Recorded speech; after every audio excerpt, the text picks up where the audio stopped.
So, so today we have Darwin Fisher from Insite, which is a supervised consumption site in Vancouver, British Columbia. He's joining us from there at 6 a.m. his time, so we're really thankful for that. I would ask that, I know he's open to questions throughout the presentation, so if you have a question, I'm thinking it's best if we use the raise the hand feature, and then we'll just kind of call on you in order, and I can manage that and manage the chat.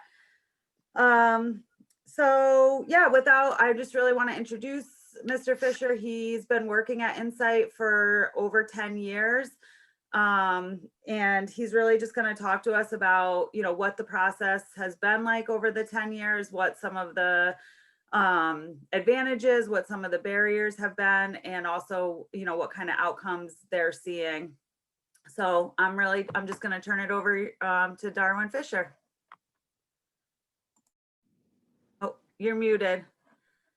I did want to just add one more thing too. I have talked with Darwin before the meeting, so he does know the makeup of the task force and our history and things like that. So I didn't want to take a lot of time with everyone introducing themselves and saying their role, but he does know kind of the makeup of the task force and where we all come from.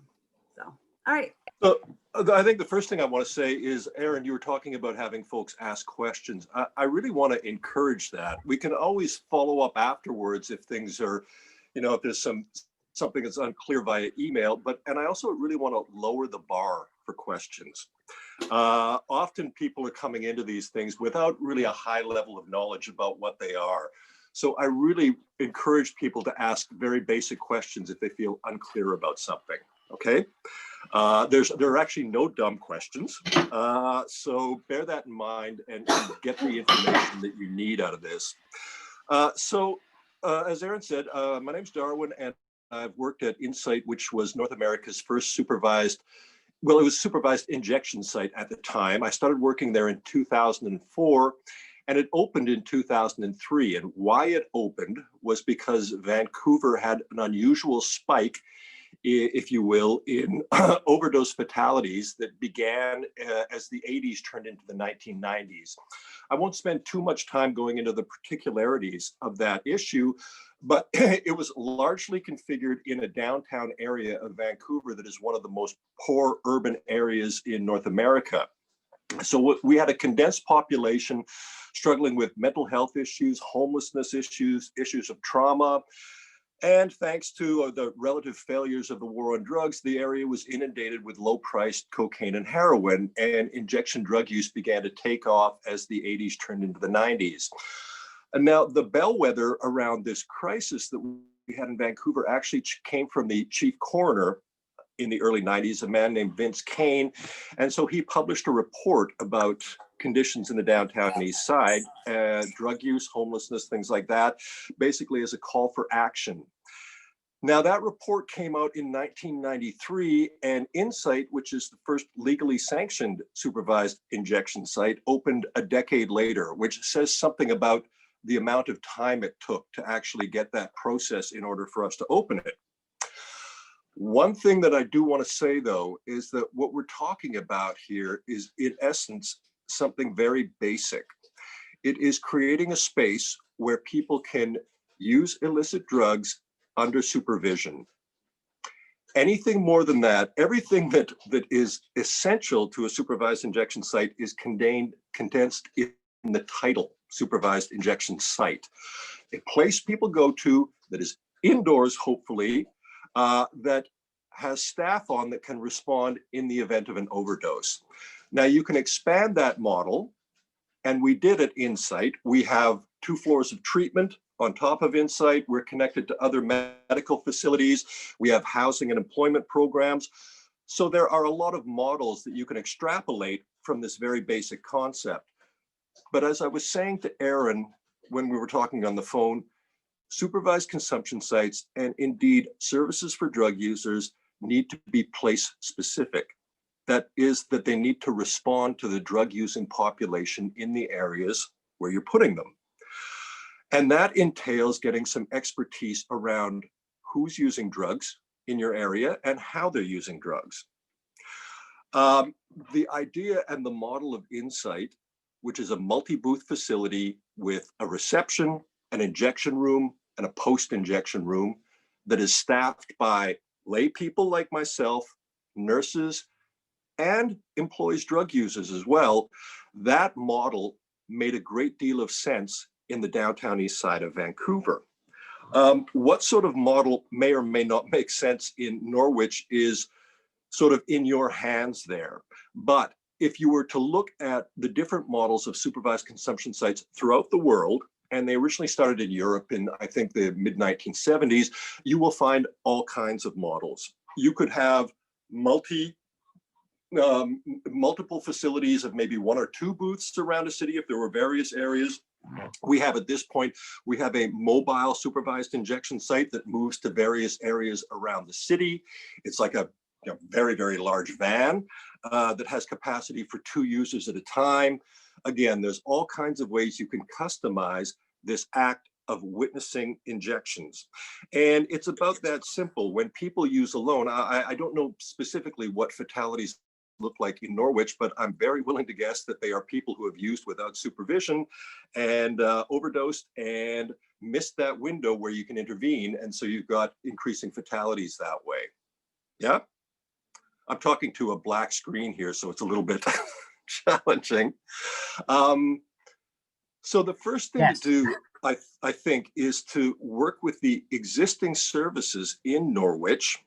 And I think you do have a needle exchange that is open to try and build on what is already there to gain knowledge about how people are using drugs and find out what an appropriate response might be.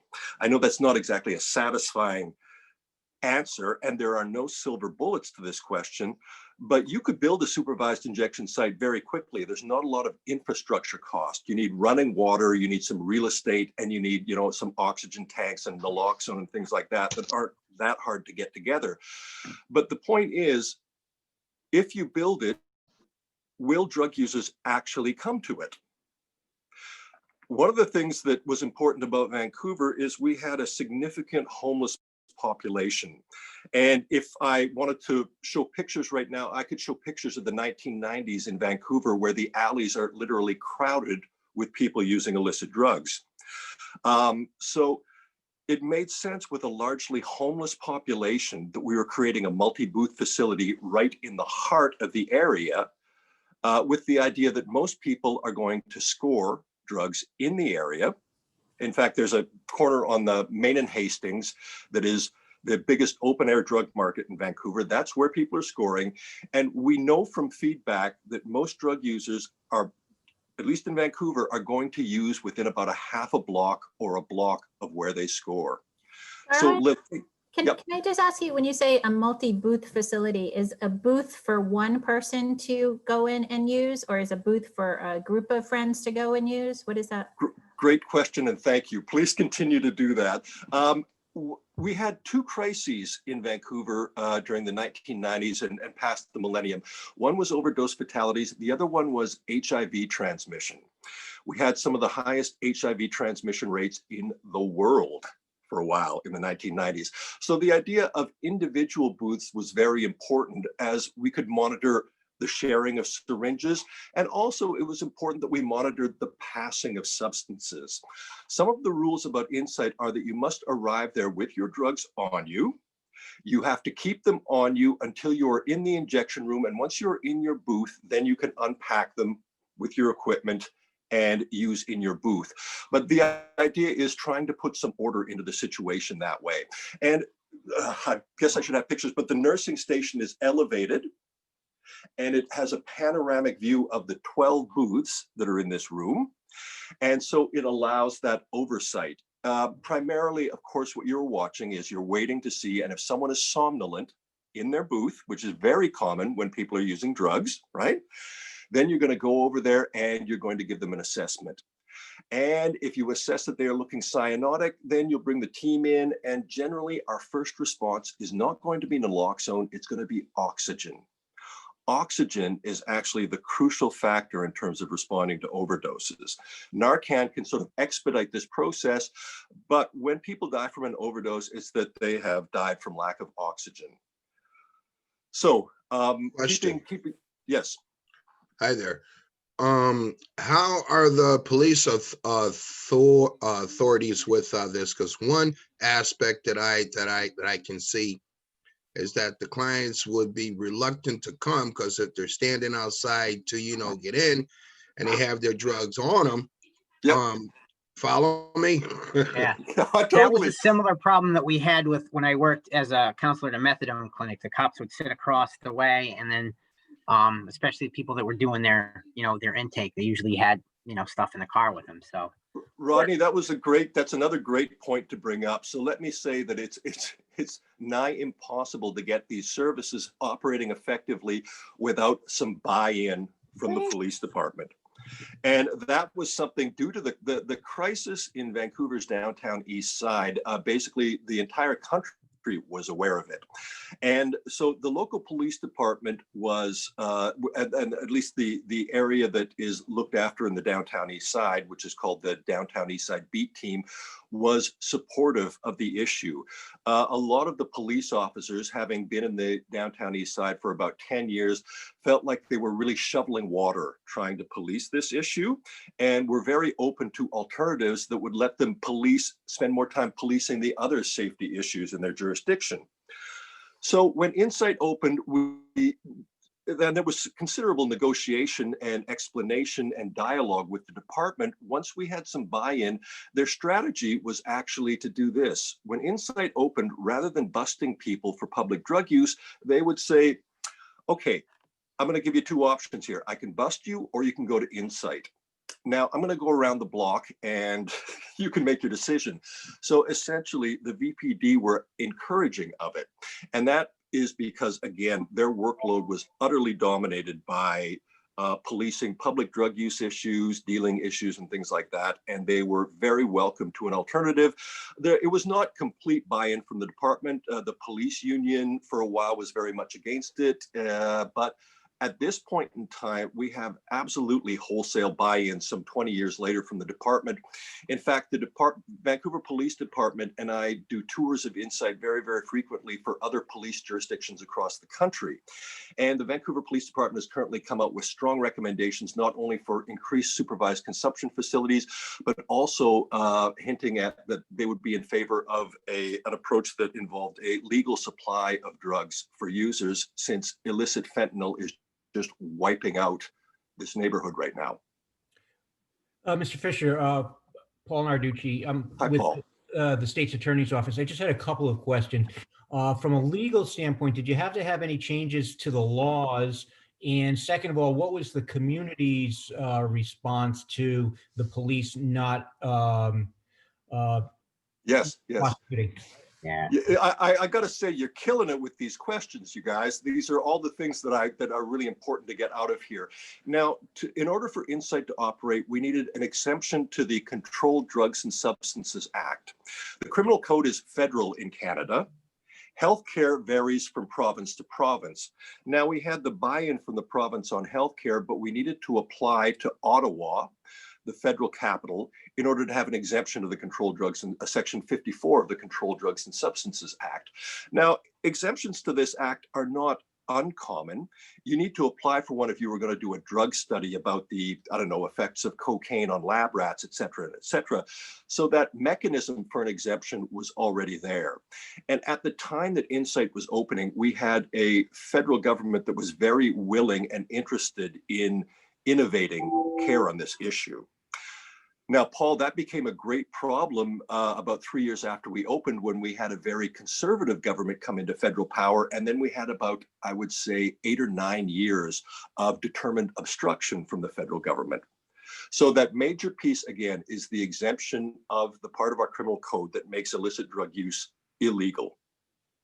And it comes with stipulations that illicit drug use is only legal within the injection room of Insite. Right? So there are various stipulations built into our exemption from the federal government. We have to have that exemption renewed on a yearly basis. And that generally has an inspection of the facility and some quizzes from the staff around how well they understand policy and procedure, around how we police trafficking issues and things like that. Yep. Thank you. In terms of the community response, that was an issue that required some attention. Now, the downtown east side is a unique area in that by that point in time, 10 years into the crisis, there weren't a lot of businesses in the area that were still open.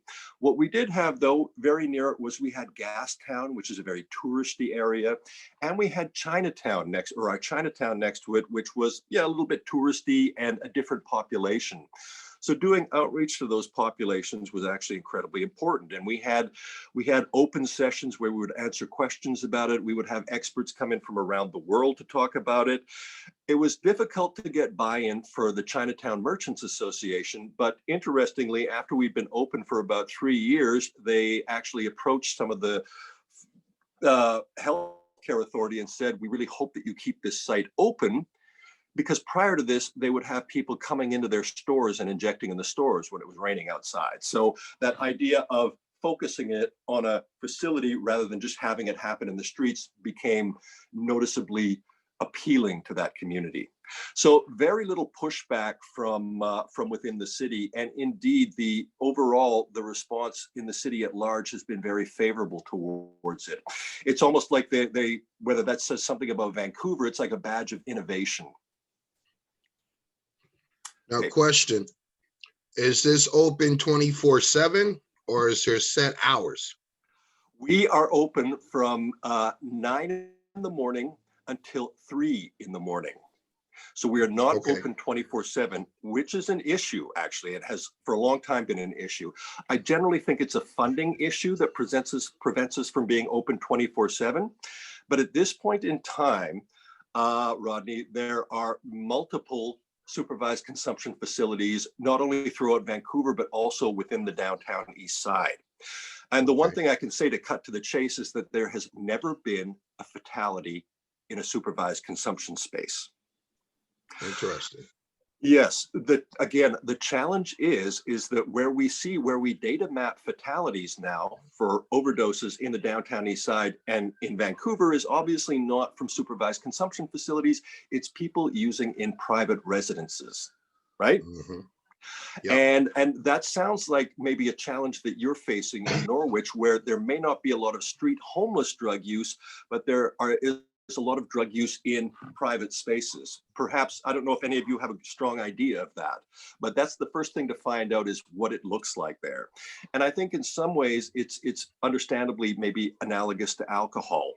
I may go and drink in a bar at times, which is a mild analogy for a supervised consumption space, but there's other times where I may drink in my own domicile. So what you want with people is to find out, is there any buy-in in terms of concern for their own safety that would actually have them say, listen, I've acquired my drugs, and I don't know how people do that in Norwich, but I've acquired my drugs and I want to use. Now I'm going to leave where I'm at and I'm going to go to a facility and use under supervision to make sure I'm safe. Will that be something that's an appealing idea or not? If it's not, there are other ways or other things that people are looking at here right now. The downtown east side is full of old hotels that were built maybe 100 years ago. That's what a good deal of the housing is. These hotels are generally run now as social housing. They were purchased by the government. And so there is staffing at these hotels that will come up and witness injections in rooms and respond if needed. So that's one way that you can innovate. If you've got a social housing place, you can either have a space in the hotel where people can use, or you can have people come up and witness and check on and potentially respond to people in their rooms.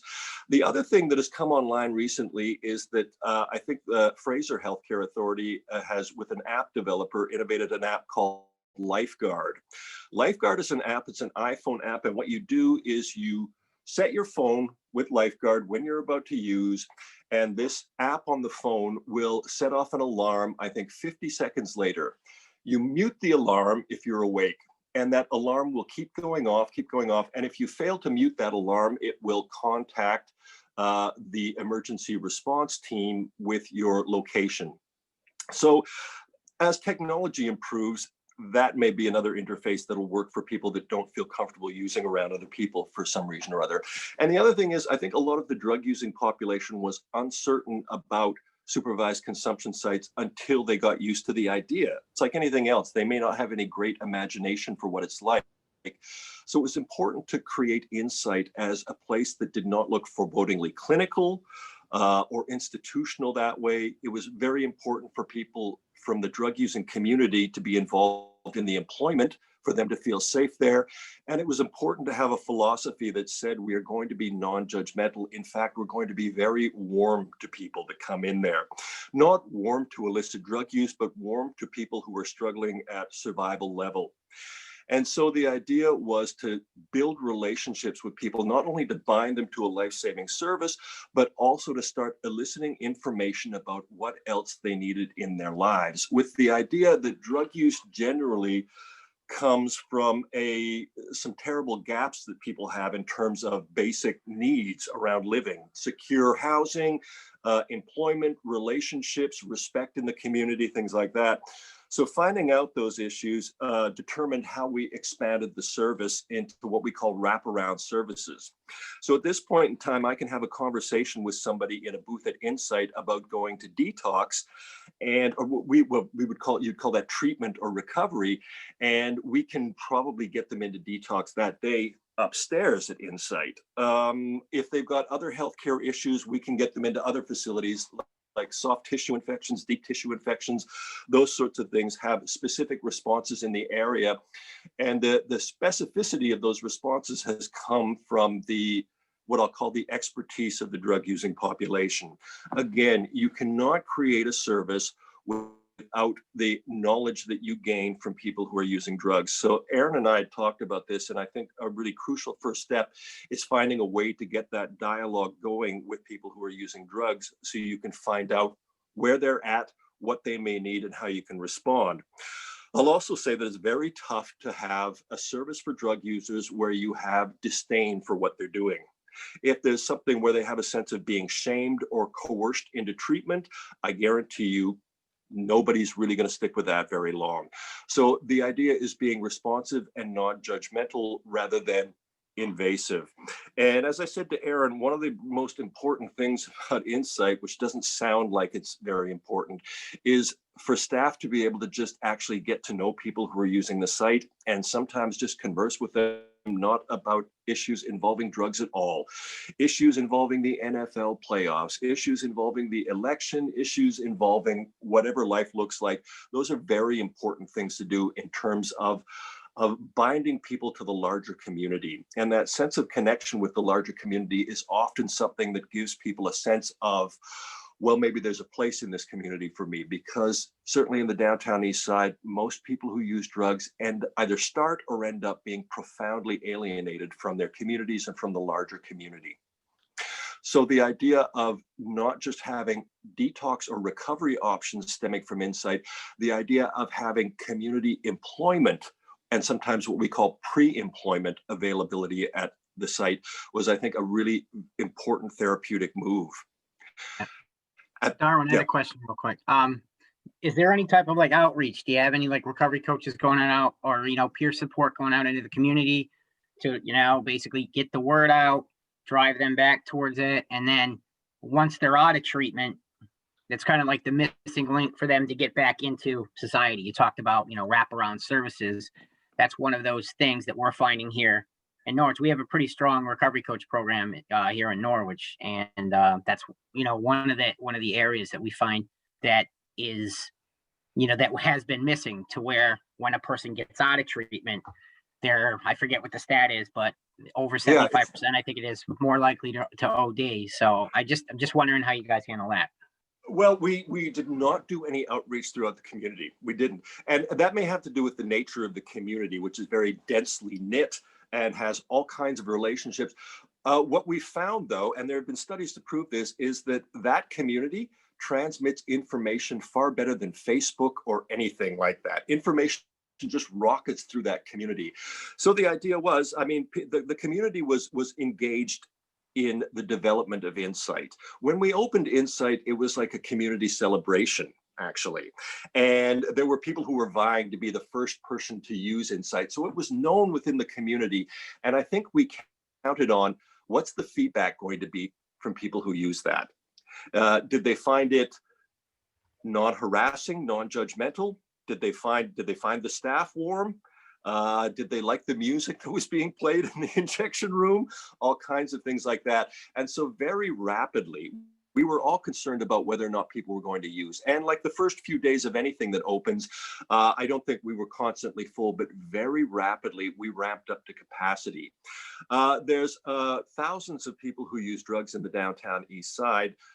Insite is a 12 booth facility, so it's probably not large enough on its own, but very rapidly we ramped up to full capacity. At our height, when we were the only supervised consumption service in the downtown east side, we would sometimes have upwards of 1,500 visits per day. I cannot tell you how busy that is. Now, that is not necessarily 1,500 injection room visits. We wanted to make it available for people. If you just want to come in and talk about anything, you can do that.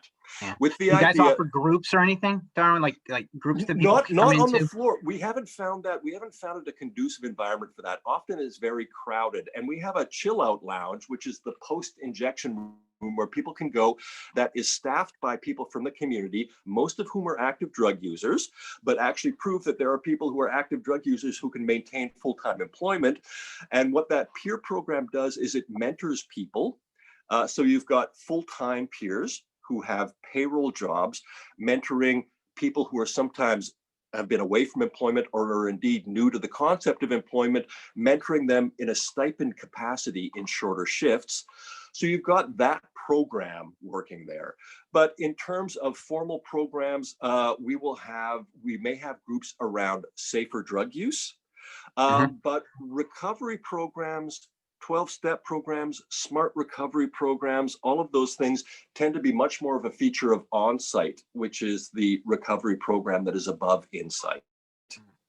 One other Yep. question that I had too was what was the overall reduction in overdose deaths for the entire town? The reduction for overdose deaths was significant within the downtown east side, right? It was significant within the local radius. Okay. So again, that is the population that was primarily being targeted by Insite, and that's the population that found Insite most accessible that way. So what I can do is, it was one of the most intensely studied healthcare initiatives in Canadian history, as you might guess.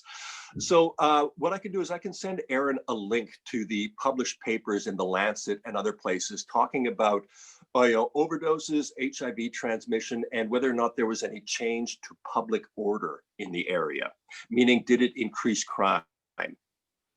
So I can send you all of that stuff. I mean, nobody likes, unless you're having trouble getting to sleep, reading medical journal articles is not anybody's favorite thing, but you can very quickly extract the conclusions from these articles. The studies were uniformly positive that way. Right now, again, what we're finding is with illicit fentanyl sweeping through the area, again, people are not dying in supervised consumption sites. They are dying in hotels and private areas because they're using without supervision. So again, this is part of a piece of a puzzle. It is not a silver bullet solution for reducing overdose fatalities. I think you need a multi-pronged approach that way. Darwin, we had Thank a you. question sorry, Mike. We had a question in the chat about overcoming the barrier of people selling the drugs outside, and it said inside of the site. It says it would be reasonable to assume that someone who sells drugs would go to where the clients are. Yeah, we never, I mean, that's something that we pay attention to. Obviously, the block that we're on, there is a certain amount of illicit drug sales. I'm just assuming that, whether I'm seeing them or not. But Insite was set up about, I would say, a half a block away from the corner of Main and Hastings. And the corner of Main and Hastings has been durably an open air drug market for about 30 years in the downtown east side. And what the police force found in the downtown east side was that they could spend a ton of resources busting everybody on the corner. And of course, what happens is they take them all into the police station, which is actually about a half a block away. It's a very condensed neighborhood. And by the time they get everybody booked and come back out, that whole scene is back again. Or what they would do is perhaps move it a half a block away or a block away. So eventually, implicitly, the VPD said, let's keep it where we can see it and police it for safety issues, rather than just constantly busting it on a daily basis. So that said, the primary and established space where people are scoring drugs in Vancouver is about a half a block away from Insite. And that hasn't shifted because it's been established. It hasn't moved across the street and up the street to Insite. Now, in terms of how the front of Insite is policed, that has to do with your relationship with the community. So most of the people that we are seeing selling drugs in the downtown east side are also drug users. So they are dealing to support. So they are part of the community in a sense. So that idea of having enough buy-in that people would want to respect this service that they may also use when they're not dealing drugs was what we wanted to engage to keep drug selling away from the front of the site. And in terms of worrying about an Insite, that is just a matter of staff oversight. Being aware of what people are doing. Sometimes these deals can be fairly subtle, but you get to just know what to look for that way. Yep. So again, I will say it over and over again, community engagement and community buy-in. You need to work with the people who are using drugs in your community, or you're not going to have an effective service. Were you an outside agency or was it a local agency? So there's two things going on. I think your name may have been Michelle, but there were two things going on there. So one of the funding streams for this is provincial health care. Provincial health care funds various healthcare authorities throughout the province. And in Vancouver, that is the Vancouver Coastal Healthcare Authority. So the entire funding for Insite came through Vancouver Coastal Health. What Vancouver Coastal Health generally does is it funds clinics and emergency rooms throughout the lower mainland of Vancouver. But they also realized that if Insite was simply set up as a clinic staffed by nurses, not a lot of people would probably go to it, since the relationship between drug users and emergency rooms and sometimes hospital staff is not always a great relationship. So the decision was made to have a non-clinical, non-profit community partner co-manage the site. That is the group that I work for, and we're called the Portland Hotel Society, or Portland Hotel Community Services at this point in time. So the idea, again, that the established governmental authority was going to partner up with a local nonprofit that would have a more nuanced approach and engagement with this community. And I think that was a very crucial part of the approach. Again, you need to do something that feels welcoming to people who use drugs rather than threatening to them. I think most people who use drugs are very inured to having conversations with people that are all about their betterment and self-improvement. And I think those conversations are very well-meaning and important, but very often you just get used to it. It doesn't feel like a real relationship often on the side of the drug users, since they feel rather compelled to say that they want to do things that they might not feel ready for or interested in. And that's just human nature. So again, the idea of not having it come across as a governmental or bureaucratic or overly clinical service was important. The idea was to set it up like a community center for drug users. Weird as that idea may sound, a community center that happens to have embedded supports if you need them. And the idea that relationship building, that really important thing, tends to actually honestly elicit some of those needs. Pause for coffee.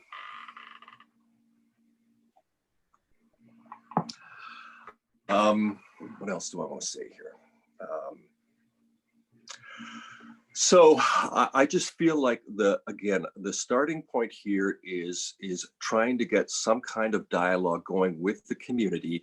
And based on that feedback, I mean, for a while, you may not even know what questions to ask. But if you've got, and the challenge is finding people who are willing to engage and willing to be honestly articulate about drug use. One of the things that's maybe different about Vancouver, Yes, we do provide equipment, absolutely. And in fact, maybe I will send some photographs to Aaron post-discussion that shows the layout of Insite. Access to clean equipment is fundamentally one of the most important things around Insite, given that we had a crisis of HIV transmission and hepatitis C transmission.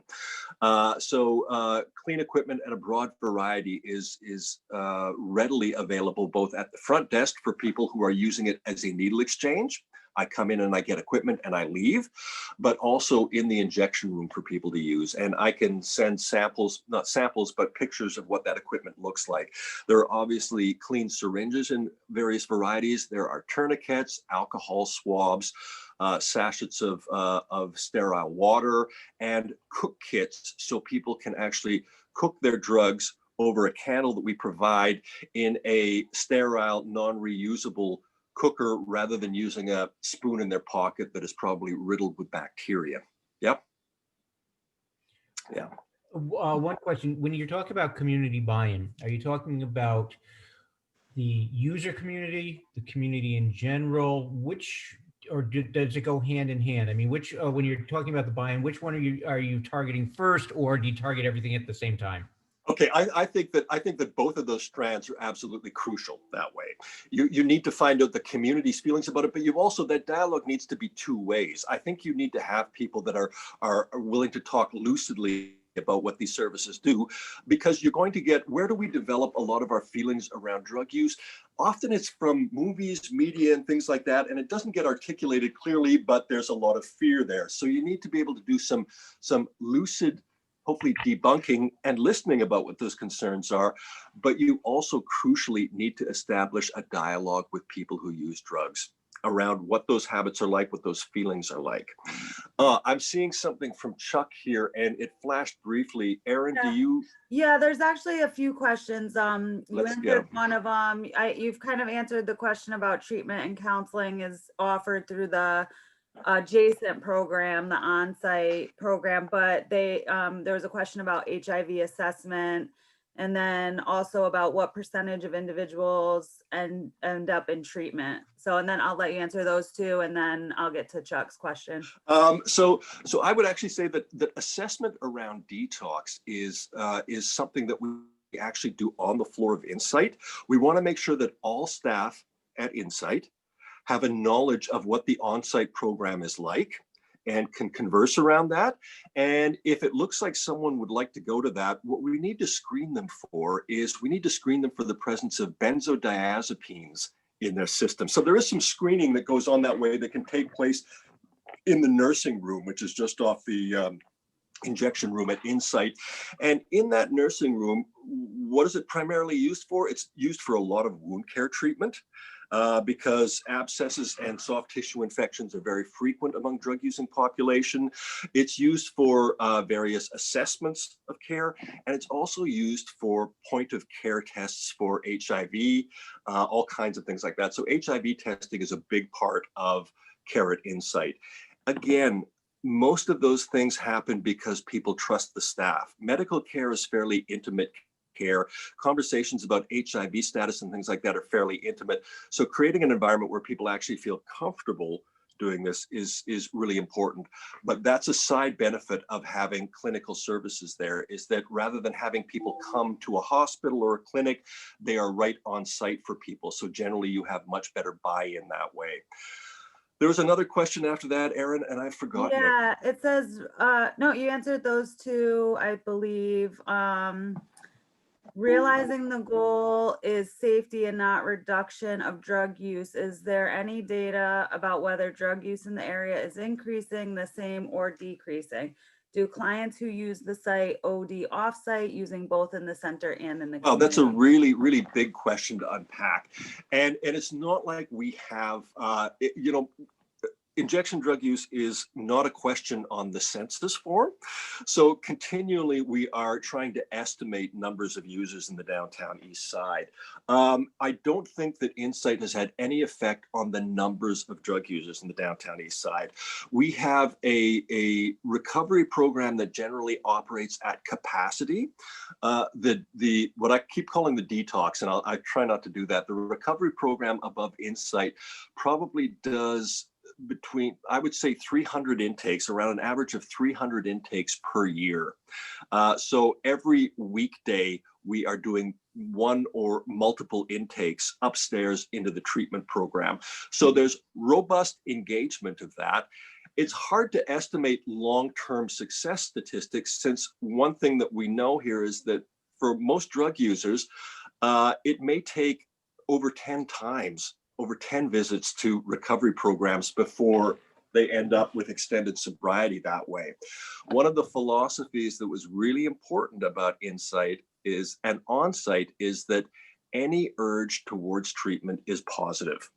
Your conversation about thinking about going to treatment is positive. If you go to treatment and you go upstairs into the treatment program and you last a day, we want to make sure that when you come downstairs, there's somebody who says, that was great, think about doing it again. You broke the barrier, you saw something new, that was a really important visit. One of the reasons we want to be very non-judgmental about short visits to recovery programs is that very often they are considered failures in the recovery community. And what does anybody do when they feel like they failed? They have a sense of shame, and often what they're going to want to do to ameliorate that is use drugs.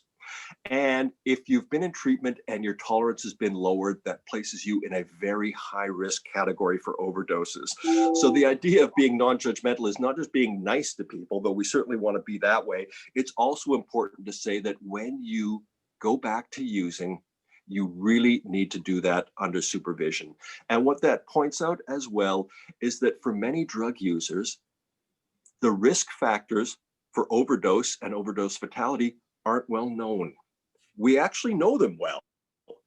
The presence of other drugs in your system, like benzodiazepines, or more commonly, the presence of alcohol in your system, is a huge factor in contributing to overdoses, as is the presence of cocaine or other drugs. So having multiple drugs in your system creates a much greater risk of overdose fatality.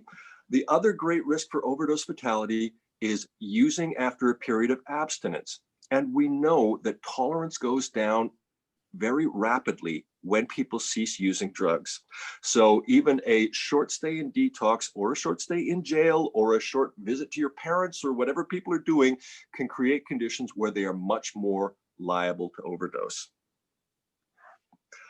So that idea of supervised injection facilities or needle exchanges or any services for drug users as a place where people can get realistic information about the effects of drugs, the potential toxicity of drugs that are currently on the market, and the risks for overdose fatalities. That's a very important aspect of services for drug users, the simple provision of clear information. There was one more question back to the buy-in from the business and residents. How did you work to get that immediate buy-in? Not in my backyard factor. Well, again, it's a question of maybe the uniqueness of the situation. The backyard is a fairly large backyard that is not, again, there's no direct, there were no businesses across the street from Insite or even right next to it. I think the business right next to Insite was like an adult video shop or something like that didn't really have much voice in the business community that way. And we happened to find a landlord that was very sympathetic to us using his entire building for this service that way. The nearest one, again, was the Chinatown business community. And in that, there's some cultural differences perhaps as well. And all I can say is that it was a long process. There was a lot of engagement with that community in terms of talking about what supervised injection sites were about, how they might be effective, and how they could potentially impact the community. There was the idea of hearing, what are you seeing in your community that is challenging to your business that way, and how supervised consumption sites may be able to affect that. Just the simple provision of information and dialogue that way. And again, I don't think we had complete buy-in when we opened from that community. We only got the buy-in later after it became apparent that there was just less public drug use in Chinatown, right? But again, we had strong buy-in from both the civic, the provincial, and the federal government. And one of the crucial factors was that we had a mayor at the time. He was actually a conservative mayor, fiscally and socially conservative mayor with the NPA party, and he ended up actually being a champion of the idea of supervised consumption sites. So having strong buy-in and leadership at the civic, the provincial, and for a while the federal level was really crucial to this. And that was buttressed against the idea of there being some lack of support maybe within the Chinatown community, or at least certainly some uncertainty about the concept. Yeah. Darwin, it's Leanne. Question. I'll wait. I think, we've come to invite you because I think as a community, we're feeling like we've done everything humanly possible to drive our numbers down and save lives, and nothing seems to be working. Are there steps you think that we should take, or that you guys took before you came to the realization that this was the best way to handle it? I mean, is there anything we're missing? We have outreach workers, we have safe and needle exchanges, we have flooding the market with Narcan. Are we missing anything? No, I'm certainly not here to gainsay any of that. Here in Vancouver, we are struggling due to illicit fentanyl, which has just hit us, just knocked us off our feet. We are asking many of the same questions right now. And the only thing that I can say is that, again, there are no magic bullets that we found thus far. I mean, some of the questions are very deep and large in terms of why people are using drugs in the first place. The fact is, try as society has for the last 40 years, it is staggeringly easy to purchase illicit drugs.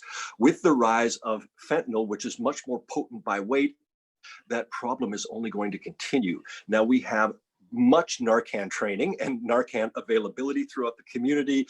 We have many of the same things going on. We still struggle around fatalities. So we are, again, there's no silver bullets here. You need a multifaceted approach. Right now, you're considering one facet of it, which is supervised consumption. Again, there are new that app idea that I was just hearing about recently is a fairly interesting idea, but it's not going to be a silver bullet either. People right now are talking about making safer supply available for people in the downtown east side who are, who have proven that they are durably going to be using drugs. Well, the idea is you should be using something cleaner than fentanyl mixed with drywall powder or whatever is being sold on the street that way. We have drug testing throughout the downtown east side and throughout the city where people can get their drugs tested and find out what's in them before they use, things like that. But the fact is, where we have poverty, where we have alienation, where we have lives that are incredibly painful, people are going to be using pain relief. I don't know what else to say to you. Question. Yes, Rod. Question. I'm Rodney from the Root Center.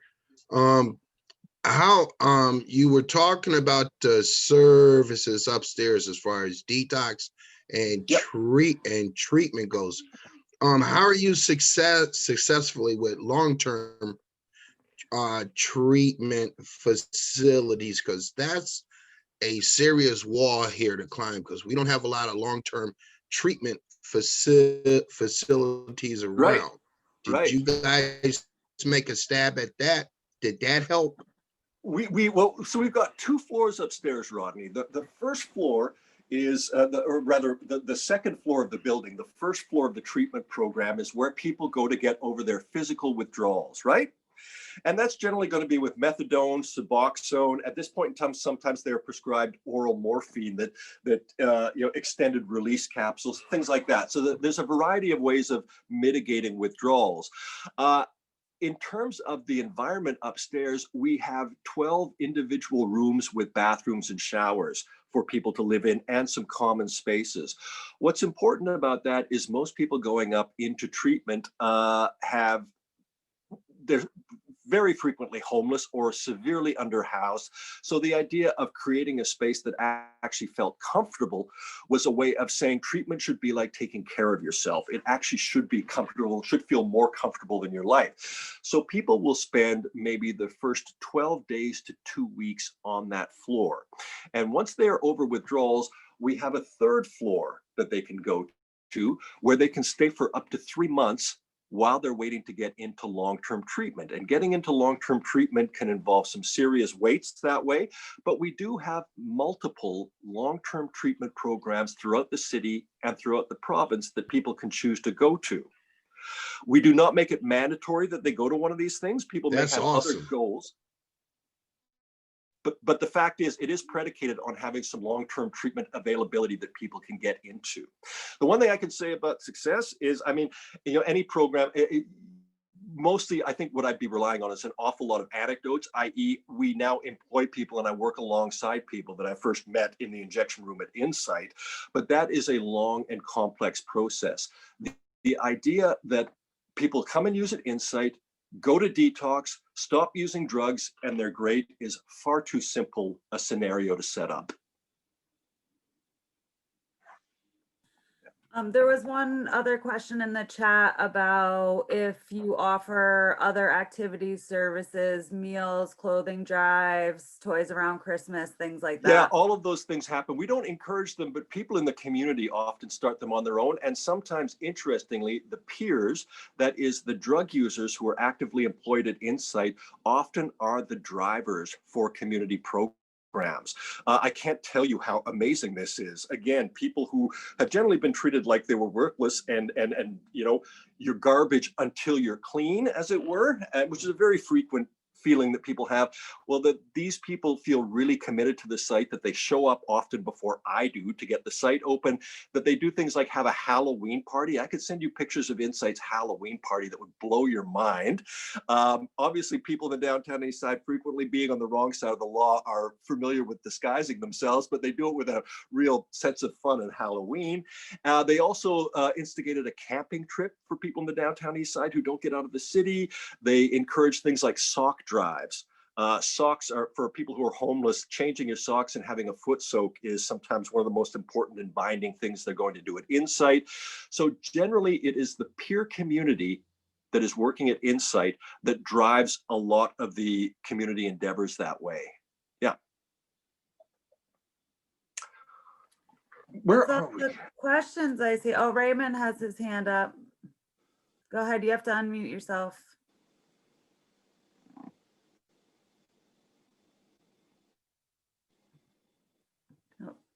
Hold on, let me ask to unmute and see if that helps.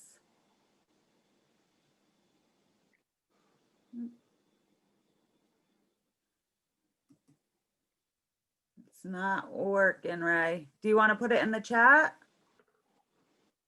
Okay. So yeah, we only have about 5 more minutes, so we'll see if Ray can either unmute or get in the chat. But any last I wanted to words, ask.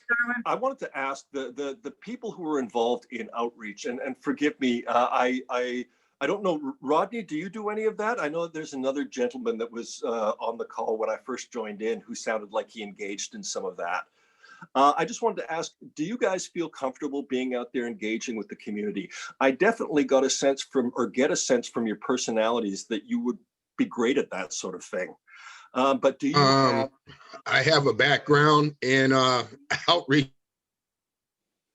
Oops, you're frozen, but Yeah, I know Mike which wants Leanne and to Jill probably- can work for ERSC for over 6 years. Yeah. So I'm comfortable with that. Yeah, Rodney, you just remind me so much of Brian Elaine, who is the gentleman who sort of one of the founders of the peer program at Insite. So maybe I'm just naturally inclined to say that, but Mike as well, what it involves is necessarily not going out and saying, hey, we need to talk about recovery. It's just, hey, we need to talk and I need to listen around your use and what that does for you and how that works for you. Yeah. Right. Like I said earlier, we have a pretty robust recovery coach program or peer support program where they're community based. They are getting referrals. They're running into people, and we're taking them to whatever steps that they need to go to. You know, I mean, if it's housing and a housing issue that they need, we try to send them up with that. If it's they're looking for treatment, or if they're just looking for peer support, that's a lot of the times that's what it is. And a lot of times it's just sitting down with them and having a cup of coffee and building that rapport, and then it goes to the next level. So. And then again, that yeah. maybe, I don't know if it's a paradigm shift at all to say, listen, I just want you to talk honestly with me about what your needs are, irrespective of recovery. Recovery is a goal, and sometimes it's a goal that's might not feel directly present for a lot of users if they were honest that way, and becoming comfortable around that and finding ways to, again, what we're looking at is trying to keep them alive until they can get to a better space, right? I think we'd all agree that. For all the mysteries about how people recover or move on from regular drug use, I think there are multiple strands. It may be through recovery programs. Some people do it through reconnection with family. Some people do it through faith. Some people do it through employment. There are all kinds of potential strands. But the fact is, it may be a long and complex process, as change is for human beings. And that goal is how to keep people alive and hopefully free from HIV or hepatitis C in that interim, ultimately. Yeah, those are all things that we consider. I mean, you know, it's the one mountain, many paths, you know, approach. Yeah. So, you know, we definitely have the outreach thing going on right now. So great. Utilize that if you can. That's probably the strongest thing. And I think it would be great if I mean, I would love, how often is the needle exchange open? In Norwich, once a week. This is Stephen from the syringe exchange. So we're in Norwich once a week. We're actually about to be there from 10 to 12 right now today. And then we also do home deliveries, but we cover all of the county north of Norwich, as well as the other towns right around Norwich. Right. Wow. And for a long time, we had a second day on Wednesday afternoons when we could actually go inside, you know, when we were indoors, where they would come to our Reliance Health facility. And that was just starting to really kind of roll. And then we had to do the shutdown. So, we'd also been able to partner with the health department, and they had needle exchange supplies at the health department. And whenever the health department was open, so 5 days a week, people could get supplies there as well. But again, both of those vectors where you're having actual contact with the people who are at risk are just the most valuable vectors for at least starting that dialogue. And you're not going to get, and you know, nothing can really happen until you've actually elicited what's possible for people. And if you get a sense that people are not going to go to a supervised consumption facility, you need to find ways that what would be amenable to you in terms of supervision. I know that's not a very promising thing to say, but that's just a matter of reality. Obviously, you don't want to build a facility and find out that it's something that nobody wants to go near. Right. I know, so it is 10. I know some people probably have to jump off, but Ray did get his question in the chat, so I don't want to skip that. He asked, have you considered distributing the heroin? Yes. That's the short answer. How to do that? Now, we've got several programs that have easy accessibility of Dilaudid within a supervised consumption site. So if you're registered and assessed for the program within a supervised, not Insite, but another supervised consumption site, you can go there and receive Dilaudid tablets, which are then crushed and injected. People don't necessarily find that satisfactory. So we're working on a larger program called SAFER, which would be the distribution of a greater range of safe supply to drug users in the downtown east side. That program is still being finalized, but that is definitely a step that we are currently working on. And again, I need to tell you, we're working on it with full cooperation with both provincial health and the Vancouver Police Department. So again, part of this service innovation that you're talking about ends up being a broader innovation that affects hopefully the local constabulary and maybe educates the local community and government as well. I've heard that I did get this. I had some help. I got this to work. It was hidden under. Anyway, I've heard that like Amsterdam has had some real success with using heroin that was good stuff. They provided the stuff. Whether they paid for it or the people paid for it, I'm not sure. But they had a lot of success, and they would have a wean down program using that, minus the Suboxone, minus the methadone, so on and so forth. come in, use, do what you have to do, and then a wean down program. So Raymond, what we have here is we've had something called the Salome study, which is a study for prescribing heroin for users. It's been in place for probably about 15 years, and I will see if I can send Aaron and thus route to you and anybody else who's interested information on this program, which has been incredibly successful. I need to add that most of our full-time peers that are employed at Insite with great dedication are members of this program. So that idea of a safe and accessible supply has been something that has allowed them to stabilize their lives to the point where they are no longer street homeless. In fact, they're employed, housed, and I have to say, they are incredibly productive citizens by any stripe. So the challenge that we're facing is how to expand that in a meaningful way. As well, Raymond, one of the challenges is that right now, safer supplies are only allowed to be administered within supervised consumption sites. We need to innovate to the point where people can actually be allowed to take safer substances and use them where they want to. Because our crisis right now is that illicit fentanyl is, again, that is the major problem that is killing people. Absolutely, absolutely. And right now they're letting the methadone, once they get to a certain point in the program, they're letting them take home supplies of that. So amazing. Yeah. In the downtown east side, historically, even methadone has to be witnessed consumption at the pharmacy. Right. So again, trying to innovate where people can actually have a realistic relationship with safer supplies, whether that is methadone, whether that is heroin, whether that is heroin substitutes, that's the next goal right now. And again, I think it's going to be a combination of factors that reduces fatalities, and that's going to be a strong part of it. absolutely. I believe Great. it as well. Thank you. Great to hear you. I'm sorry you only joined in late, Raymond, but great to talk to you all. I wanted to listen. Okay. Well, maybe we'll do this again at some point in time, but if you have further questions, I don't want Aaron to be necessarily bombarded, but if you want to route those questions through Aaron, I will do my best to get cogent information to you about programs, okay? There's a lot going on in Vancouver, too much to talk about here. I'll try and, I've got a busy day ahead of me, but I'll try at some point to get information if you need more about Salome, supervised consumption, anything else. Okay. Thank you It's a very cool much place for to your be. time, Darwin. We really, really appreciate it. All right. I don't know if I'm going to go Thank back to you. sleep or get in the shower or what, but good talking to you all. I hope you have a great afternoon. And again, good speaking to you. You too. Thank you. Okay. I'm going to leave. All right. Bye-bye, all. Bye. Thank you. Take care. Aaron, I have to run. If you could forward whatever information you can to my email, it will be deeply appreciated. Yeah, you're gotta on the run. task force distribution list. So whatever he sends me, I'll forward to everyone along with the recording of the presentation.